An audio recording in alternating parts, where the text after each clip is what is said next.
Olá, começa agora mais um Café com Autoridade. O programa que traz até você, internauta e telespectador, a oportunidade de conhecer um pouco mais sobre as autoridades do nosso município e região. Hoje recebendo em nossos estúdios, com muita honra, o doutor Leonardo Pantaleão, que é advogado criminalista. Doutor, obrigado por aceitar o nosso convite. Eu que agradeço, é um prazer participar do programa com vocês. Doutor, o nosso programa tem o intuito de apresentá-lo à comunidade de maneira geral. Me fale um pouquinho sobre as suas origens, de onde vem, naturalidade, formação. Eu, na verdade, sou oriundo de Santos, né? Nasci em Santos, no litoral de São Paulo, mas muito novo, já mudei para a capital de São Paulo. Haja vistas que não sobrou sotaque santista, né? É verdade, é verdade. Na época, meu pai era funcionário público, foi transferido para São Paulo. Então, nós, naturalmente, o acompanhamos e lá permanecemos. E aí, depois, cursei a faculdade de Direito, entrei no mundo da docência, né? Em que momento você se viu advogado na sua trajetória curricular? Existe aí um fator muito interessante. O direito fornece muitas opções de profissão. Muitas delas voltadas a áreas públicas, concursos públicos e daí por diante, juiz, promotor, delegado de polícia e tantos outros, mas também a questão relacionada à advocacia. Não só advocacia no campo próprio, como também integrando departamentos jurídicos de empresa, enfim. Corporativos. E aí o que acontece? O que me encanta mais na advocacia, eu costumo brincar que eu posso ser o juiz das minhas próprias causas. O que significa isso? Eu escolho aqueles casos que eu quero ou não atuar. Diferente, por exemplo, de um juiz ou de um promotor, que uma vez aquela situação sendo distribuída a ele dentro daquela vara em que ele atua, ele não tem opção de escolha. Então, esse foi um fator muito importante para mim. E um outro fator é que eu tenho uma personalidade mais dinâmica. Eu não me via sentado permanentemente durante todo o transcorrer do dia, fazendo exatamente as mesmas coisas atrás de um... Então, exatamente, essa rotina do funcionalismo público é que não me encantava. Eu realmente não tinha. Meu pai, como digo, foi funcionário público, integrou o Poder Judiciário por 45 anos, foi juiz de carreira, depois aposentou-se como desembargador. Eu via isso em casa. Perfeito. Então, analisando isso tudo em casa e refletindo a minha personalidade, eu entendia que dentro do direito, que é uma área realmente da minha paixão, eu acho que a melhor opção seria a advocacia por todo o dinamismo que envolve, e foi assim que eu escolhi. Muito interessante da carreira dos advogados é o exame da ordem, que é uma coisa que eu acredito que devesse ter nas outras profissões também, que é assim, é o checklist mesmo. Você está realmente apto a atuar nesta, e não é nada fácil passar no exame da ordem, né? O exame da ordem, ele tem as suas peculiaridades, sem dúvida, e muitas vezes, às vezes eu vejo pessoas comentando se ele deveria permanecer existindo ou não. Eu sou adepto à ideia de que deve permanecer por um motivo muito simples. Não só o direito, como muitas outras profissões, as pessoas confiam a sua vida ao profissional. Perfeito. Pode ser na área criminal, por exemplo, ela vai confiar a você, atuante, ou a você, advogado, aquilo de mais valioso que o ser humano vivo tem, que é a sua liberdade de locomoção, por exemplo. Perfeito. Então, e em outras frentes também, o seu patrimônio na esfera civil, muitas vezes na esfera familiar, você tem ali os atuantes da área de direito de família. Então, a responsabilidade que envolve um profissional do direito é muito grande. E hoje nós sabemos, a estrutura educacional é uma estrutura que não prepara adequadamente assim, os pretensos profissionais para enfrentar o mundo como ele é. Né? Então, eu acho que a manifestação de um conhecimento mínimo necessário para poder ser merecedor de representar os interesses de alguém, ela é muito bem-vinda. Isso impõe a obrigação, inclusive, de um estudo permanente, um estudo regular. Então, o exame da Ordem dos Advogados, que, como você comentou, realmente, ele vem numa crescente em termos de dificuldade, e isso tem uma explicação. Nós temos aí um número, só no estado de São Paulo, Amaral, para que você possa ter essa ideia, nós estamos quase chegando aí a 450, 460 mil inscritos na Ordem dos Advogados de São Paulo, só no estado de São Paulo. É um número muito Quer expressivo. dizer, então é um número muito grande. Você tem aí praticamente 500 mil de pessoas habilitadas a advogar. Então a própria concorrência profissional exige, né? É aquela situação meio do darwinismo, né? Que só os mais aptos acabam sobrevivendo. E essa sobrevivência já começa pelo próprio exame da OAB.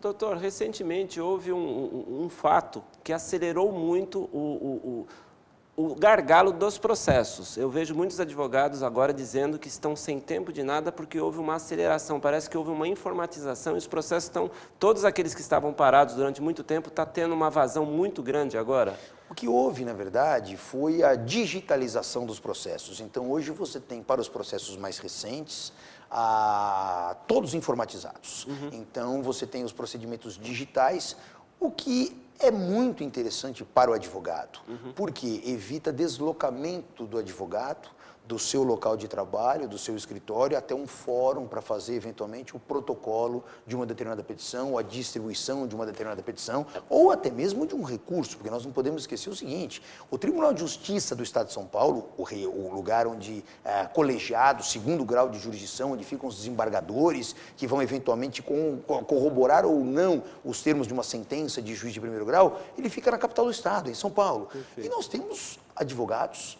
em todo o território nacional. Não, e veja, mesmo no estado de São Paulo, que seria aqueles correspondentes ao Tribunal de Justiça de São Paulo, nós temos aí cidades praticamente a 700 quilômetros da capital. Exato. Quer dizer, então, um deslocamento é extremamente custoso, é extremamente assim, desgastante, e essa informatização, além de dar essa velocidade, permite, sem dúvida alguma, que os custos da própria advocacia acabem diminuindo, fazendo com que o advogado consiga ficar mais tempo dentro do seu escritório, trabalhando intelectualmente.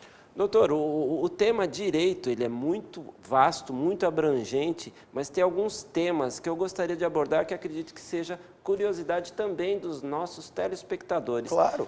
Brevemente, me dê uma pincelada do que é uma delação premiada. A delação premiada ela ganhou grande conotação, ganhou grande relevância, especialmente agora com a Operação Lava Jato, né? Sim. Esse termo que antes eram termos afeitos ao mundo jurídico, hoje a sociedade conhece. Já faz parte do jargão do cidadão comum. Do dia a dia, né? Até das brincadeiras informais, vou fazer uma delação ou vou algo do tipo.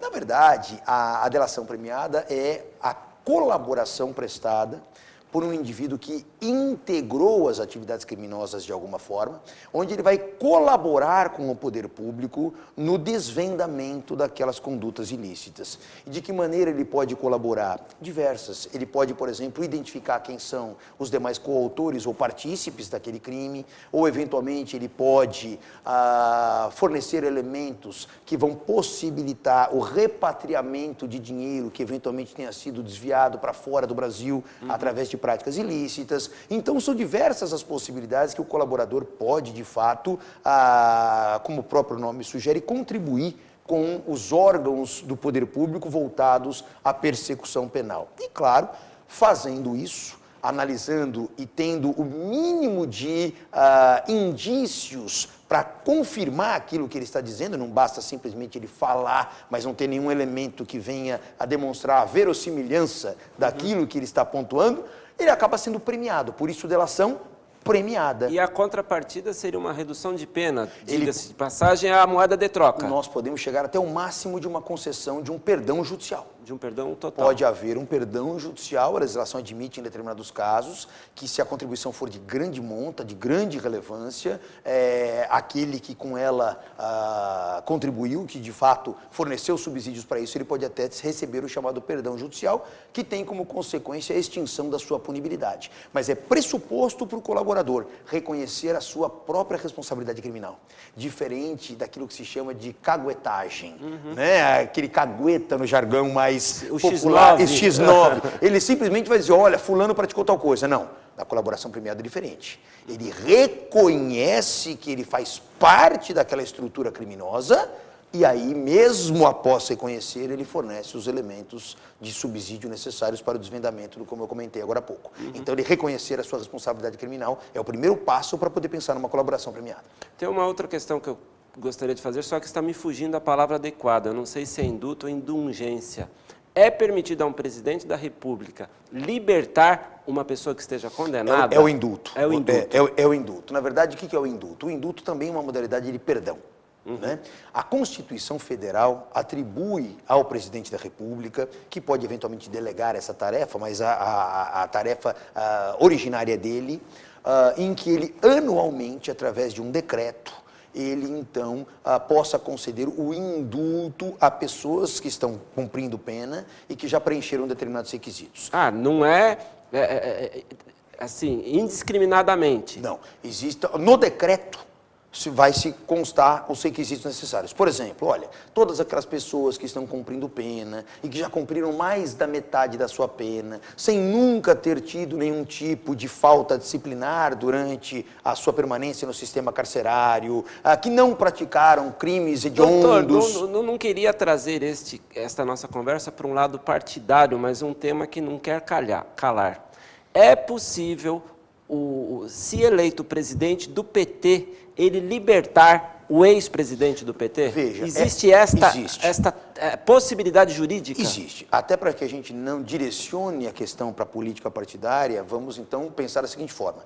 Qualquer pessoa que seja eleita presidente da República, independentemente do partido, existe a possibilidade de conceder aquilo que se chama graça.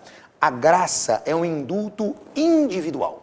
Por quê? O indulto que eu comentava agora há pouco, via decreto, todas as pessoas que se encaixarem naquele perfil estarão o quê?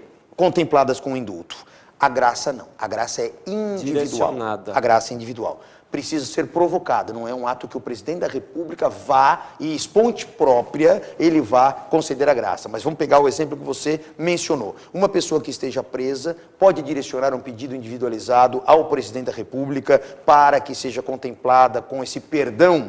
Pode, é o que se chama de graça, e fica, de fato, voltado ao presidente da República a possibilidade de concessão ou não daquele benefício. E ele se sobrepõe a toda a determinação judicial anterior. Se sobrepõe porque é constitucionalmente previsto. Então, como nós temos uma hierarquia de leis, a Constituição acima, a Constituição prevê essa possibilidade, então é algo que o ordenamento jurídico já aceita dentro dessa premissa. Independente de tempo de pena cumprido, independente de qual seja o crime? Não, existem algumas restrições, por exemplo, crimes hediondos não admitem. Ok. Né? Mas, no caso que você mencionou, nós não estamos diante da prática de um crime hediondo, então poderia, de fato, ocorrer.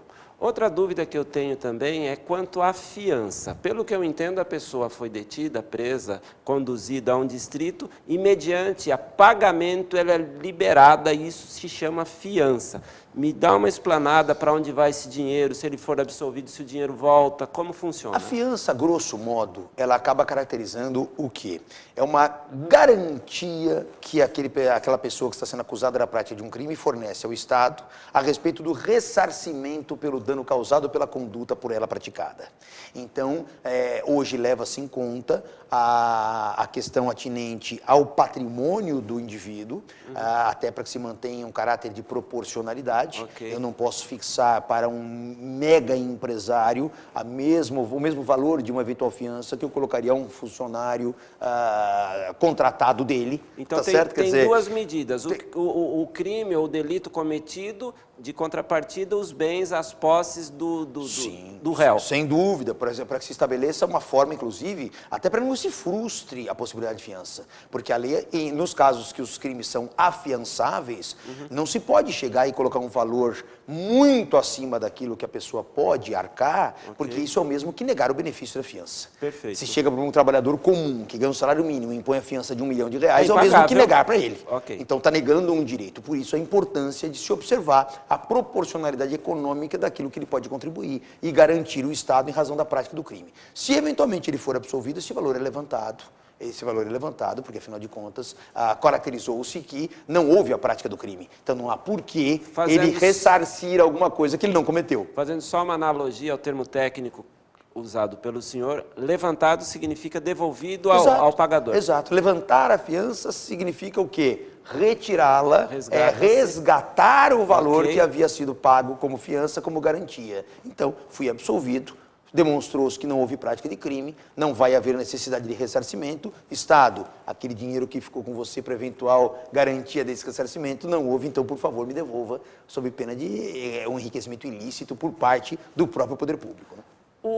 Não raras vezes a justiça comete equívocos. Recolhe-se ou detém-se para investigação um cidadão que, passado o período de análise, foi dado como inocente.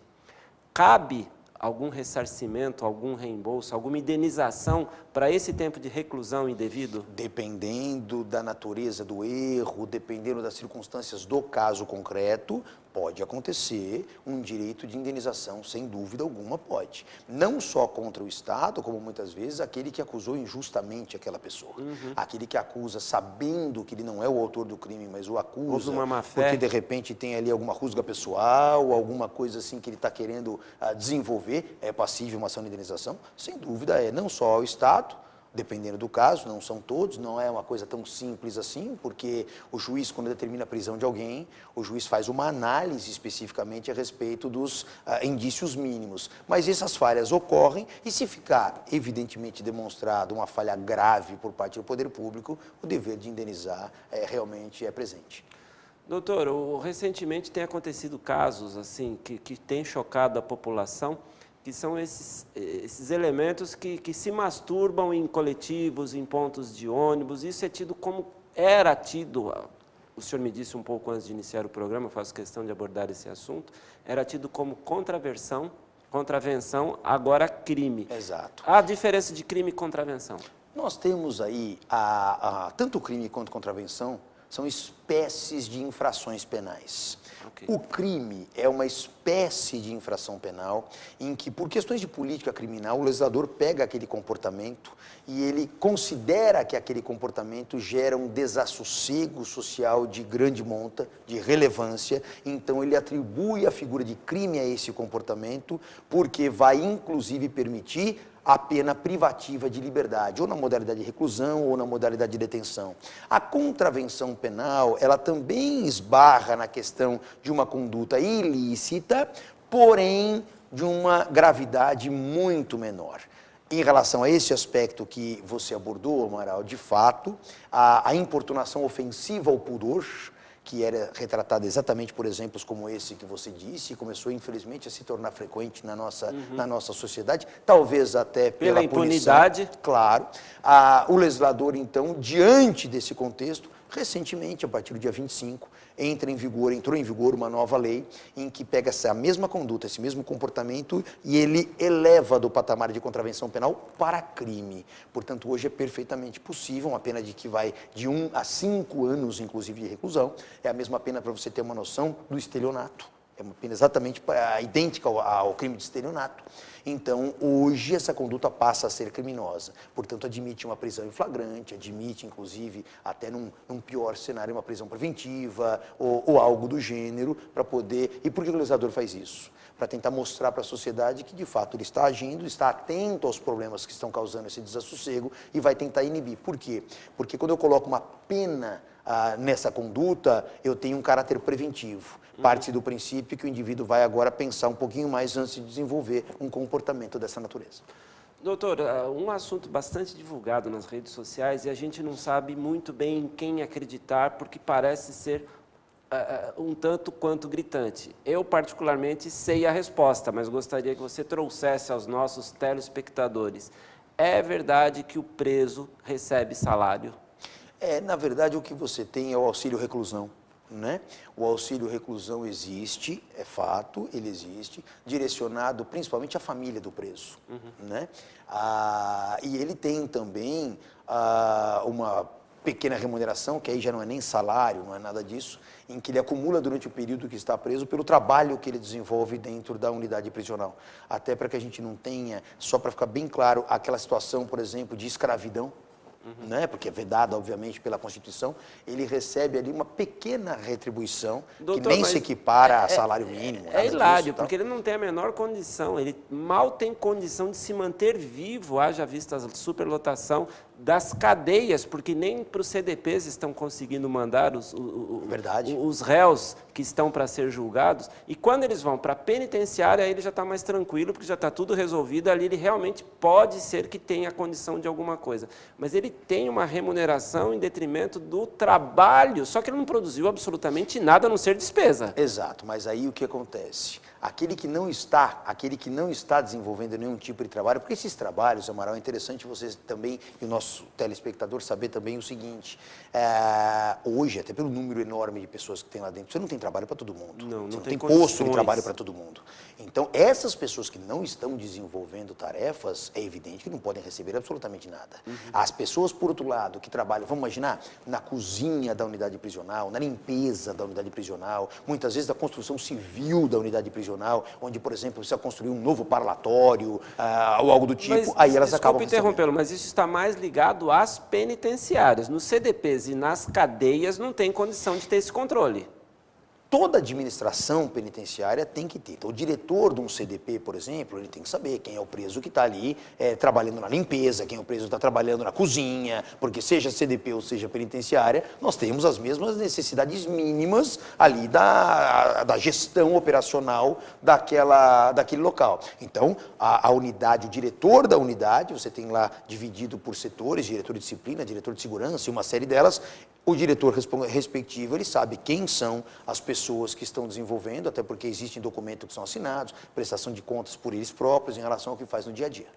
Doutor, um outro assunto que também me gera curiosidade. Me fala sobre o perfil do júri. Quando se trata da parte legislativa de crime, o julgamento é feito perante pessoas que são eleitas ou que são convocadas para fazer aquele julgamento. Me dá um perfil do júri. No sistema jurídico brasileiro, só vai para a júri aqueles crimes dolosos contra a vida. O que significa isso? São aqueles crimes em que o agente, de maneira intencional, ou assumindo o risco de ceifar a vida de alguém, ele então acaba produzindo esse resultado morte.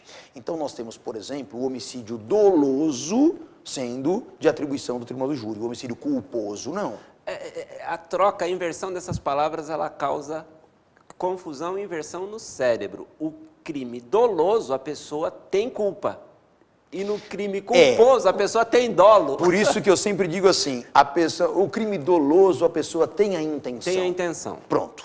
No crime culposo, ela gerou aquele resultado sem querer. Foi sem querer. Foi sem querer. Para não misturar as palavras. Pronto. Ou por imprudência, ou por imperícia, ou por negligência. Tanto é que nos telejornais, ou toda vez que se fala por crime doloso, quando há intenção de matar. Sempre e quando vem a fala do explicação. crime culposo, quando não há, sempre Pronto. vem seguido da explicação. Porque senão realmente gera uma dúvida. Uma inversão no cérebro. Exatamente, gera Mas realmente eu uma confusão. interrompi você. Não, e aí eu dizia que, na verdade, esses crimes dolosos contra a vida são de atribuição do Tribunal do Júri. O Tribunal do Júri é composto por pessoas que integram a sociedade, porque é aquela ideia de que as pessoas vão julgar o seu par, né? Em termos de sociedade. Atribui a elas a responsabilidade de se decidir o destino de alguém. A responsabilidade que envolve um jurado é brutal. Sim. É brutal. E muitas vezes o jurado me preocupa um pouco, porque o jurado, não por qualquer outra situação, senão um desconhecimento técnico. Ele não conhece termos do direito. Então, por exemplo, dentro do tribunal do júri, imaginando uma sessão de julgamento, você vai entrar, a defesa ou o Ministério Público vai entrar numa discussão a respeito de legítima defesa, de estado de necessidade, requisitos disso, requisitos daquilo, e aí, por exemplo, o jurado, vamos imaginar alguém que não seja nada relacionado com a área do direito. Tem uma instrução mínima? Não.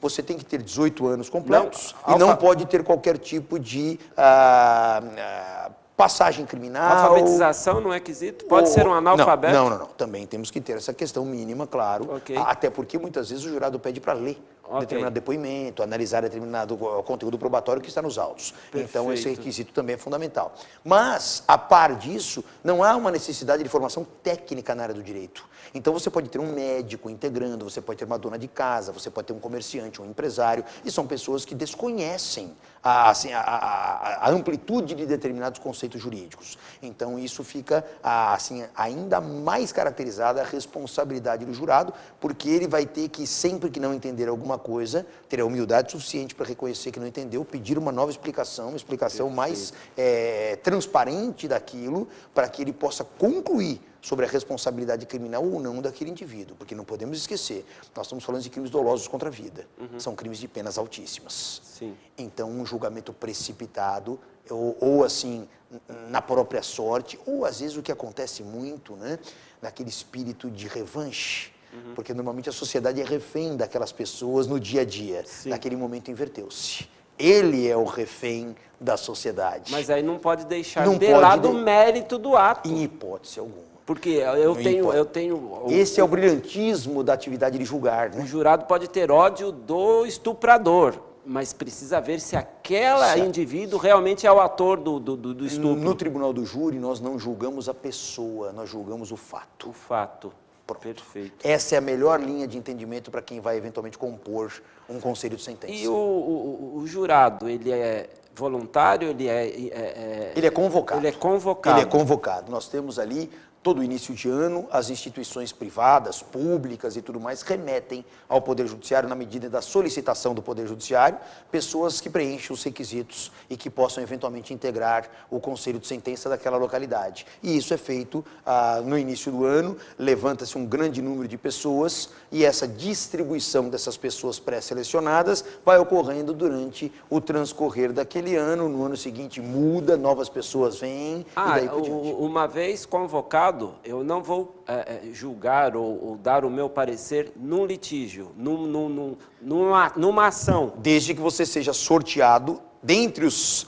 Porque na realidade... eu estou à disposição durante um período de um ano. Perfeito. Aí haverá um sorteio. Haverá. Você pode até nunca ser sorteado. Ou mais de uma vez durante o ano. E pode acontecer mais de uma vez durante o ano. Aí imagine que você não possa comparecer por alguma situação, tem que se justificar. Ok. Aí justifica o juiz, porque se não justificar, paga multa, inclusive, pelo não comparecimento.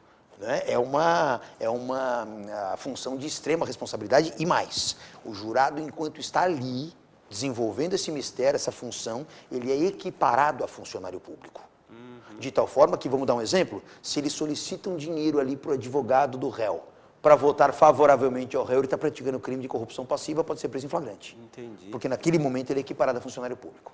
Doutor, esse assunto, ele daria aqui uma conversa, N outras perguntas, inclusive algumas chegaram pelo nosso WhatsApp, 981-420-208, mas não temos tempo para respondê-la. Eu peço que o senhor deixe um contato para que as pessoas possam entrar em contato e você possa fazer o esclarecimento. Peço desculpas ao Antônio Ramalho, ao Lucas Cerqueira, à Mariana Cavalcante. Peço que vocês encaminhem as suas perguntas diretamente ao contato que o doutor nos deixará agora. Pode, com prazer respondo. Sei que esses assuntos são assuntos palpitantes, né, no contexto da sociedade, mas a forma mais fácil de me encontrar nas próprias redes sociais. Perfeito. Nas próprias redes sociais, Facebook, Instagram, enfim, nessas redes todas eu tenho bastante atuação, com facilidade vão me localizar e podem encaminhar as perguntas que com grande satisfação as responderei. Então fica aí, só relembrando, Leonardo Pantaleão, advogado criminalista, estará aberto às suas perguntas, às suas sugestões, porque a democracia é isto, é nos dar o poder e o direito de perguntar, criticar, elogiar. Eu tenho certeza absoluta que o nosso amigo estará aberto a seu comunicado, ao seu contato. E, desta forma, o Café com Autoridade se despede de você, desejando a todos uma boa semana.